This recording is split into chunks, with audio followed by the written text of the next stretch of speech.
என்ன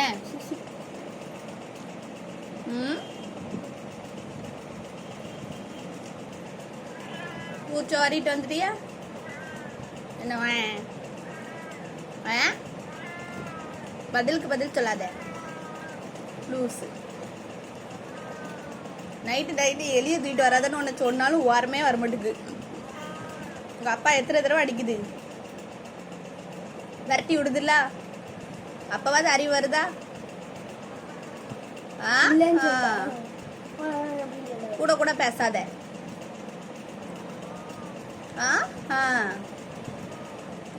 மண்டே பாரு, நான் இருக்க போய் தானே தைரியமா வீட்டுக்குள்ள வர முடியுது. உங்க அப்பா இருந்தானே பயந்து ஓட தெரியுதுல்ல பார்த்தோன்னே. அப்ப தப்பு பண்ணிட்டு பயம் இருக்கு உடம்புல, அப்படிதானே? தப்பு பண்ணிட்டு வரா, அதான் அப்பா அடிக்குதுன்னு தெரியுதுல்ல, மண்டையில ஓரமா இருக்குல்ல கொஞ்சமாவது. அப்ப கொஞ்சமாவது புத்திசாலியா இருக்க பழகணும். நம்ம வீட்டில் இடம் கொடுக்காவுல, நம்ம சுத்தமா வரணுமே, சுத்தமா போகணுமே, இருக்கணுமே அப்படிங்க சென்ஸ் கொஞ்சம் கூட உனக்கு இல்லை. ஒரு மூளை இருந்தா நான் ஒன்ன தானே பெருமையா எப்போதும் சொல்லுதே. மனுஷனை விட நீ தான் நல்லா சுத்தமா அறிவா இருப்பீங்கன்னு சொல்லுதே. ஆனா திரும்ப திரும்ப நீ வேண்டாத வேலையெல்லாம் செஞ்சுட்டு வர்றதுனாலதான் உன் மேல கோவம் வருது.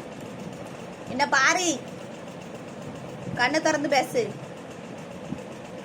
திட்டும் போது மாத்திரம் கண்ணை சிமுண்டிக்கிட்டு உட்காந்துருப்பா. உங்ககிட்ட எறும்பு வருது பேரு, கடிக்க போகுது.